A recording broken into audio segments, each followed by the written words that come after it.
Today it is a special night. We will have here, speaking to you, President Obasanjo from Nigeria. He's living history, and you will learn about that. Fight with courage, defend with passion democracy and freedom in his nation. The world has been moving on cycles and stages. We all remember when this great nation became independent and other nations followed throughout the world. Either nations that had kingdoms ruling them, or nations that were colonies of other nations. So we all moved into independence to begin with.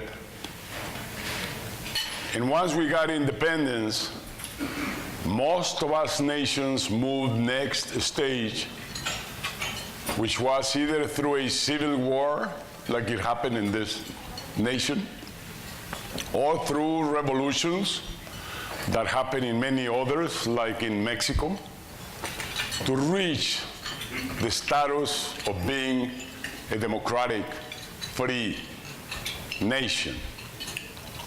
But the job has not been finished yet. Still pending many issues that have to do with consolidating democracies, moving from electoral democracies into social citizens democracy, and finally into democracies that deliver the fruit that all families and we citizens expect from them. And same thing in the case of freedom. We yet have a long way to go for full respect of human rights, for full freedom of press and information. So the work continues. Today we see different stages of this process throughout the world. Very recently, the Middle East finally was hit by these winds of change, by this democratizing wave that finally came to reach those nations. And in every single one of these movements and processes, it's always behind leaders with a name, with a face, with a heart, with a soul, that are provoking change most everywhere.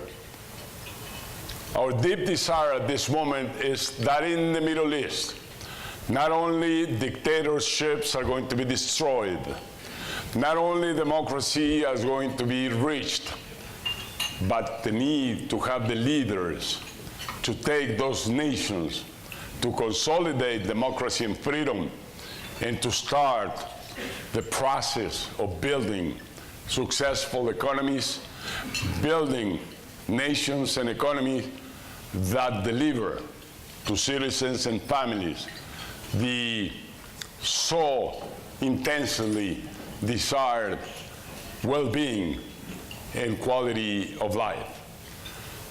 So in this process, we have here somebody that has made history. And there are many similarities in the case of Mexico and Nigeria. Highly populated nations, intense population growth, difficult to cope with an economy that would have and create sufficient wealth and jobs for that growing population. Similar, the history of President Obasanjo and myself. We had the opportunity to serve our nations. We had the opportunity to serve our people. We had the opportunity to serve the cause of democracy. President Obasanjo was the first leader elected of a free, fair election in Nigeria. But he had to do way behind, and he's going to tell us the story. Back in the 60s, how that nation finally became independent, and how it started this process through civil wars, through difficulties, to be where they are today. Nigeria today is growing at rates of 9 and 10% on the average. So it's growing fast, it's bringing in opportunities to the people, and most of all, is building illustrated middle classes, which at the very end is the final purpose. Illustrated, which means all citizens to have the opportunity to be in a school, but not only in basic, high school, or community college, all the way up to university, all the way up to master's programs and else. So that's what is the purpose. And here we have this man that has made history. I please invite President Obasanjo to come up here and deliver his message.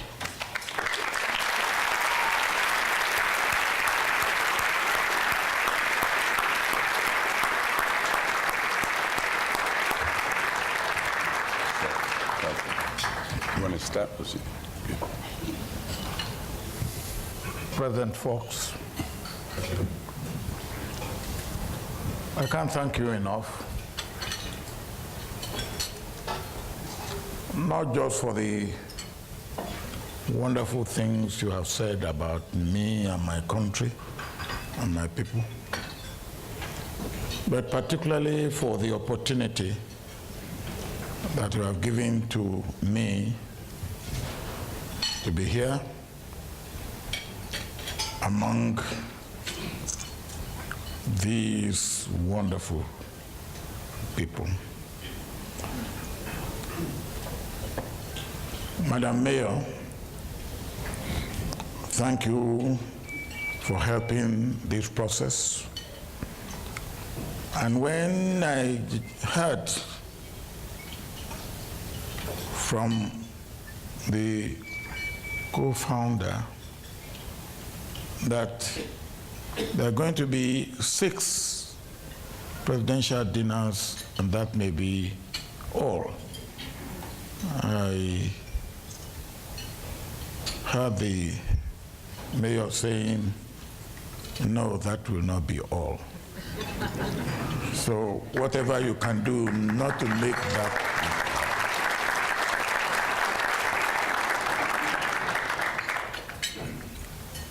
Let me join Juan Hernandez for thanking the sponsors. Great idea, but without sponsorship, a great idea could be aborted. We thank you. And then we hope that you will never be tired of sponsoring good things like this.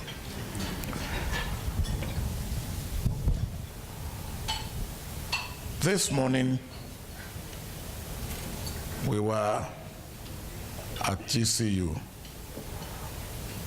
and it was in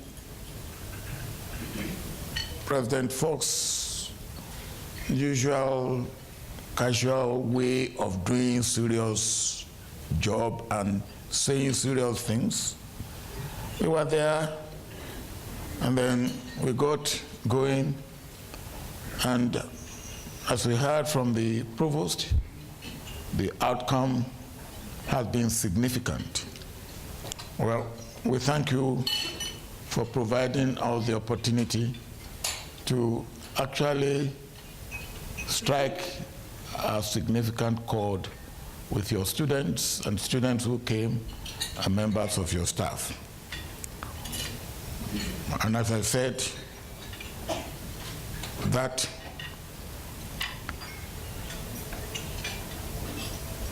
credit must go to President Fox.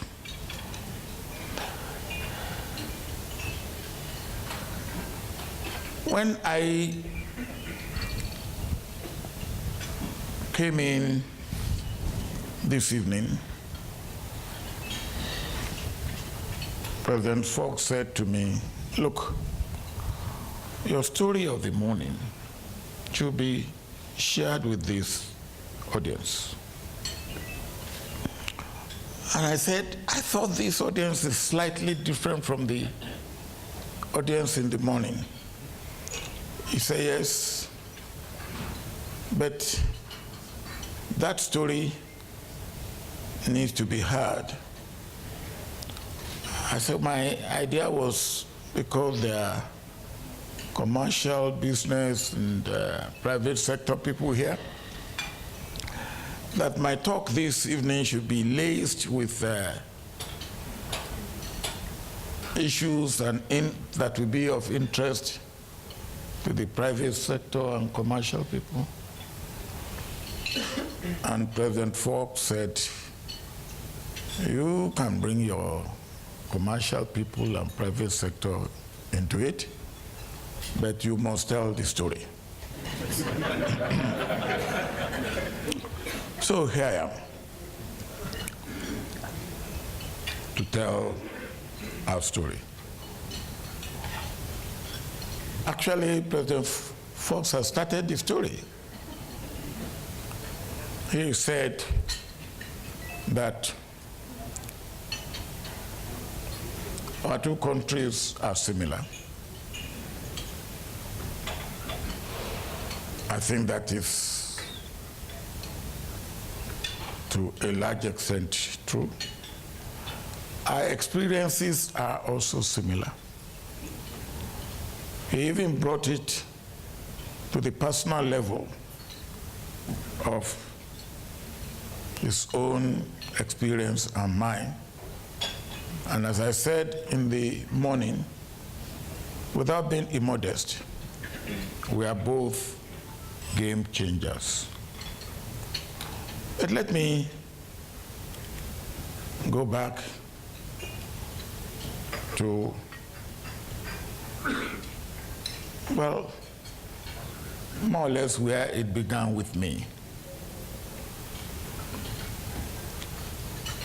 As a young man in the mid-1950s, by turn of fate, I decided to join the army. And the army I joined was the British Army because we were still not independent. I was trained in Britain. I was commissioned into the British Army in 1958. And after some exposure in Britain, serving with regiments, and in Germany, what they call the British Army of the Rhine, that was as close to active soldiering as you could get. I returned to Nigeria in 1959. And the air in Nigeria then was agog with expectation of independence and what independence will bring to a country which even at that time was known to be the largest country in Africa. So in 1960, 1st of October, we assumed or were granted independence.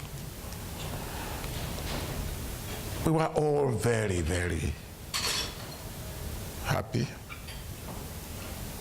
And the sky looked like the limit of what Nigeria could achieve as a leading country in Africa. Within 5 days of that independence, I became a member of the advance party of the Nigerian troops to go to then Congo Leopoldville, now Democratic Republic of Congo, Congo Kinshasa, to serve in the UN peacekeeping force in that country. It was a tremendous experience for a young man. Very early in my military experience and life, I had the exposure, a unique exposure of being part and parcel of international service in another country on the continent of Africa. Of course, the handling of the affairs of the Congo then, Shombe, Kasavubu, Lumumba, and the confusion and the lack of adequate preparation for independence for the Congo consumed the country. Even the UN Secretary General lost his life in the process. What was significant for me at that time was learning at first hand what I saw as the problem. That's the mild way I can put it. The problem of colonial people in trying to get out of colonialism. I came back to Nigeria. I continued my career. But we in Nigeria had a problem. When we became independent, we did not have a national leader emerging. We had 3 regions, of course, out of about 350 tribal groups. We had 3 regions, each region led by one major tribe. In the west, the Yorubas; in the east, the Igbos; in the north, the Hausa Fulani.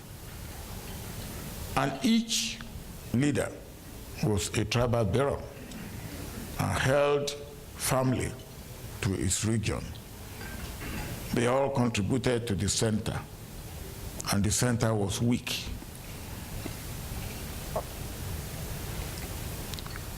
It was that process, in that process that in 1966, the military struck and carried out a coup.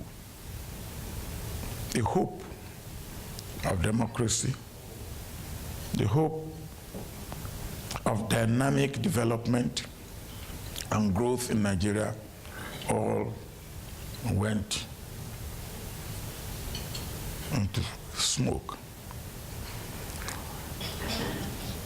I was providentially not involved because, and I say providentially, I was on a course in India, and the man who really led the coup was my best friend in the army. And I came back a day before the coup. He received me when I came back. And after the coup, he said to me that that was the greatest decision in his life. When I came back the day before his coup, should he tell me? If he told me and I said, oh, go ahead, there was no place for me in the plan. If he told me and I said, don't go ahead, it was too late.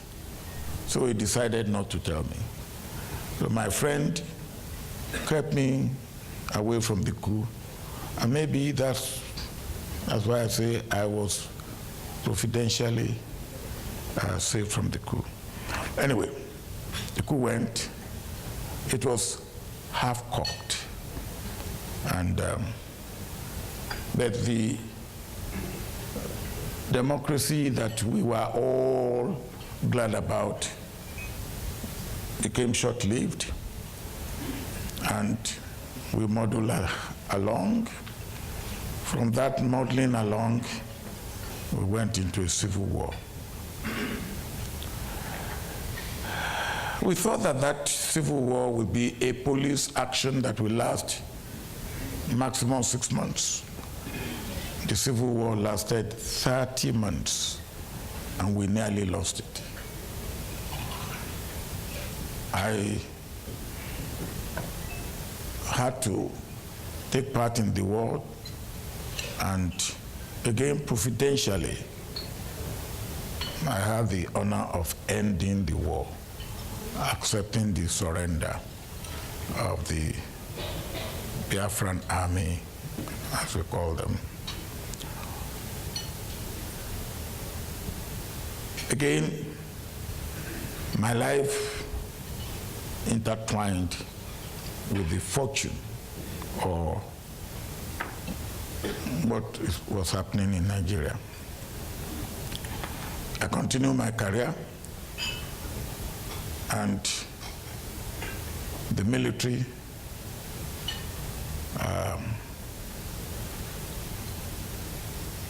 continued to run the affairs of the country until another coup took place. And this time, 3 of us were invited to run the affairs of the country. I was number 2, Murtala was number 1, and Yakubu Danjuma was number 3.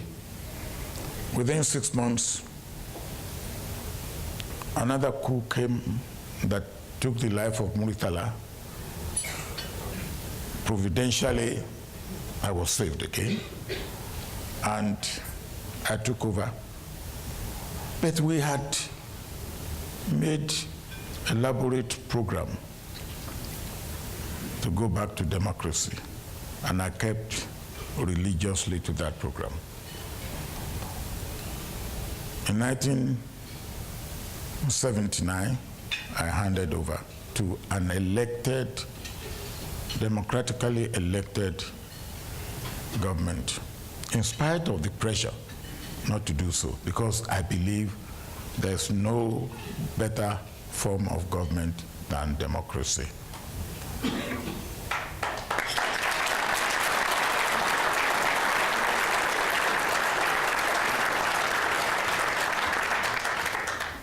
I handed over, I went back to my village, and I became a farmer.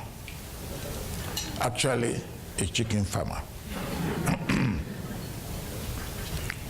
There I was for 20 years. But in the interim, within 4 years, actually 4 years, 3 months of my handing over, another coup struck. soldiers struck again and terminated the democratic process. And I decided to open my mouth wide to condemn the military. And I said the military had no role in government. But if any military man wanted to have anything to do with government, he should go and put down his uniform, contest election, and if he wins, he can go on. Well, I've spoken too much and too loudly. So, the man in charge decided that for his comfort, I must either be permanently silenced or silenced for the duration of the time that he will be comfortable. So there was a trumped-up charge of coup, and I was sentenced to 30 years imprisonment. Because of hue and cry from the international community, it was reduced to 15 years. And after spending 3 years, 3 months, and 3 days, my tormentor died. Again, providentially.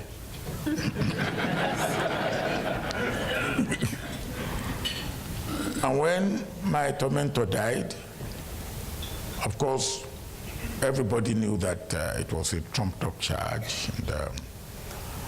And the man who took over from him, within 1 week, released me from prison.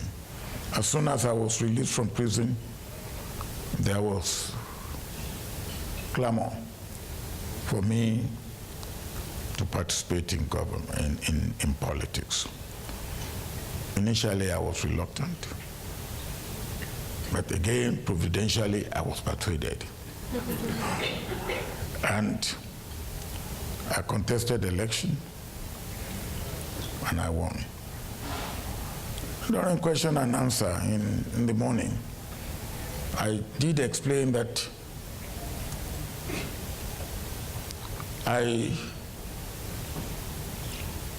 that election was unique, and my victory was also unique, because normally in Africa, your political base to rise to high political position is your tribe. In my own case, my tribe did not vote for me, and the rest of the country voted for me. So I won. And I remember a BBC reporter coming and said, "Look, you have turned things upside down. In Africa, we know that people win election starting from their strong political, tribal political base.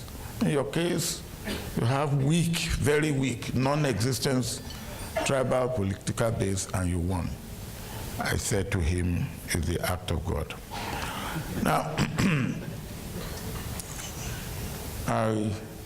it was in the course of the 2 terms that I had, because our constitution is similar to the constitution of this country, that I first met President Fox and Mrs. Fox.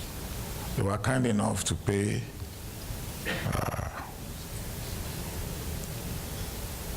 a visit to Nigeria.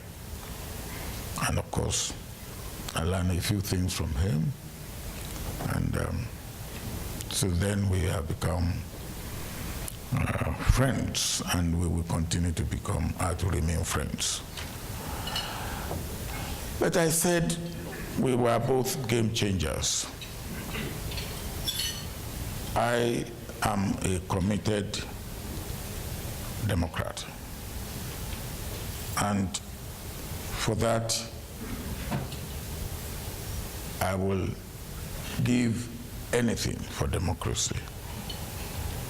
President Fox is a committed Democrat, and he has changed things as a result of that in his own country.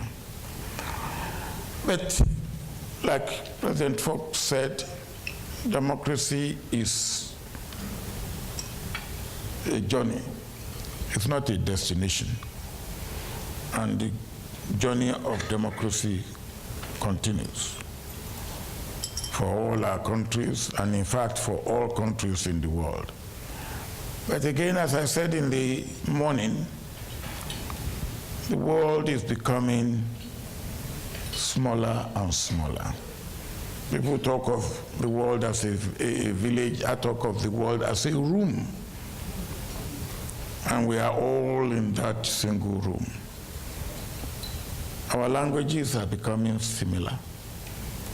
Whether you are in China or in the US or in Mexico, the word democracy is a common word. The practice may not be common, but the word is common.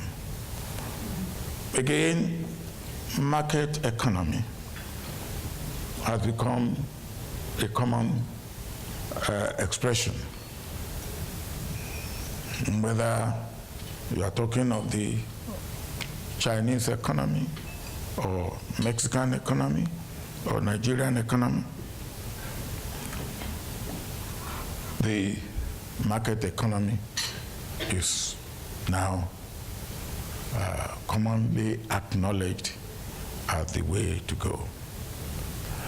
Now, that makes me, or brings me to the point that I want to underline. For us, particularly in Africa, because we have no choice but to continue to move the way we should move in Africa. Otherwise, we will be left behind and continue to be left behind. But before the end of the last millennium and last century and the beginning of this century in which we have gone, the first decade, Africa decided to reform itself, and measures were taken from replacing OAU, Organization of African Unity, with AU, African Union, and different constitutive act, NEPAD as a program of AU, political social program, which allows each country to move at its own pace, and each country taking democracy, peace, security at the basis of economic development and growth, and carrying out the necessary reform. Turned out that in the first decade, 10 years after those reforms had been instituted, the McKinsey report of June 2010, entitled Lions on the Move, Progress and Potentials of African Economies. It summarizes Africa's development and progress as economic progress as follows. African economic pulse has quickened. Telecoms, retail, and banking are flourishing. Construction is booming. Foreign investment is surging. And that is the position, the report 2 years ago. This year, in August, it came up with another report, which it calls Africa at Work, Job Creation and Inclusive Growth. The story is the same. African economies are on the move. Second fastest growing region of the world, next only to the Middle East. But there are certain things that I want to underline from those two reports. One, 60% of Africa's share of the world's total arable land. That is significant. I'm not talking about the commodities or minerals and all that. But 60% of what remains as arable land in the world is there in Africa. The GDP of Africa in the year 2020 is estimated to be very close to $3 trillion. And Africa consumer